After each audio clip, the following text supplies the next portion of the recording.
Hi மக்களே, நான் உங்கள் ரதி. ஃபங்க்ஷன்னா மட்டும் நம்மளுக்கு எங்கேருந்து எனர்ஜி வருதுன்னு தெரியல. உடம்பு சரியில்லைனா கூட பூஸ்ட் எனர்ஜி வந்து அப்படி ரெடி ஆகுறோம்.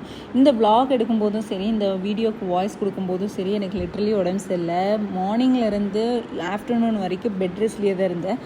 ஆஃப்டர்நூன் வந்து ஹஸ்பண்ட் வந்து ஃபங்க்ஷனுக்கு ரெடி ஆகலாம் அப்படின்னு கேட்டோடையுமே வந்து பூஸ்ட் எனர்ஜி வந்து நான் கிளம்ப ஆரம்பிச்சிட்டேன். அண்ட் என்ன ஃபங்க்ஷன் பார்த்தீங்கன்னா, என் ஹஸ்பண்டோட ஃப்ரெண்டோட சங்கீத் ஃபங்க்ஷன் தான். அண்ட் நாங்கள் வந்து ஒரு ஈவினிங் ஒரு 5க்கு மேலே தான் கிளம்பி போயிருந்தோம். நாங்கள் போனோடமே வந்து பிரைட் அண்ட் குரூம் வந்து ஃபோட்டோஸ் எடுத்துகிட்டு இருந்தாங்க. ஸோ அந்த ஃபோட்டோ செக்ஷன் முடிச்சோடையுமே வந்து என்ட்ரி சாங் போட்டு ஸ்டேஜுக்கு வந்துட்டாங்க.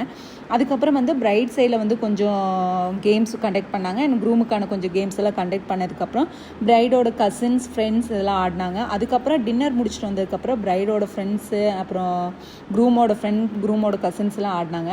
அண்ட் எம்சி வந்து யார் பண்ணியிருந்தாங்கன்னு பார்த்தீங்கன்னா விஷ்ணு ப்ரோ தான். செம்ம என்டர்டெய்னாக இருந்துச்சு. டைம் போனதுன்னு தெரில. அண்ட் அவர் வந்து ஒரு ஜாலி டைப்பாகவே இருந்தார். அண்ட் டிஜே பற்றி சொல்லணும், சூப்பராக இருந்துச்சு. அண்ட் நெக்ஸ்ட் ஒரு விலாகில் சந்திப்போம். Tata, bye bye.